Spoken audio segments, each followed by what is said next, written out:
கண்ணியத்துக்குரியவர்களே, அல்ஹம்துலில்லாஹ், அல்லாஹுடைய அருளால் ரமதானுடைய மாதத்தை அடைந்தோம். முதல் பத்தை அல்ஹம்துலில்லாஹ் கடந்தோம், இரண்டாவது பத்தையும் கடந்தோம், மூன்றாவது பத்துடைய இறுதி நாட்களில் நாம் இருக்கின்றோம். இன்னும் ஒரு சில தினங்களில் எம்மை ஈதுடைய நாளும் அடைந்துவிடும். கண்ணியத்துக்குரியவர்களே, இந்த ரமதான் எம்மை விட்டு கடந்து செல்வதற்கு முன்னால், ஈதை நாம் அடைவதற்கு முன்னால், நாம் எல்லோரும் நம்மை பார்த்து கேட்டுக்கொள்ள வேண்டிய ஒரு கேள்வி, அல்லாஹுடைய பொருத்தத்தை பெற்று, அல்லாஹுடைய முழுமையான அருளை பெற்று, அல்லாஹ்விடத்திலிருந்து முழுவதுமான பாவ மன்னிப்பை பெற்று, அல்லாஹ் எதை இந்த ரமதானின் மூலமாக எமக்கு நோக்கமாக ஆக்கினானோ அந்த நோக்கத்தை அடைந்துதான் இந்த ரமதானுடைய மாதத்தை நான் கடக்கின்றேனா, அல்லது அல்லாஹுடைய தூதர் முஹம்மது ரசூலுல்லாஹ் ஸல்லல்லாஹு அலைஹி வஸல்லம் அவர்கள் சொன்னார்களே, வரகிம அன்ஃபு ரஜுலின் தഖல அலைஹி ரமதான் ثم انسلخ قبل ان يغفر له.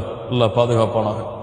யார் இந்த ரமதானுடைய மாதத்தை அடைந்தும் அவர்களுடைய பாவங்கள் அல்லாஹ்விடத்திலே மன்னிக்கப்படாமல் ரமதான் அவர்களை விட்டு கடந்து செல்கிறதோ அவர்கள் நாசமாகட்டும் என்று அல்லாஹுடைய தூதர் முஹம்மது ரசூலுல்லாஹ் ஸல்லல்லாஹு அலைஹி வஸல்லம் சபித்தார்களே, அந்த ஒரு கூட்டத்தில் நாம் இருக்கின்றோம். யார் இந்த ரமதானுடைய நாட்களை அல்லாஹுடைய பொருத்தத்தோடும் அல்லாஹுடைய முழுமையான பாவ மன்னிப்பை அடைவதற்காகவும் ரமதானுடைய நோக்கத்தை அடைவதற்காகவும் தேடினார்களோ கழித்தார்களோ, இன்ஷா அல்லாஹ் அவருடைய நோக்கத்தை அல்லாஹ் ரப்புல் ஆலமீன் முழுமையாக்குவான். ஆனால்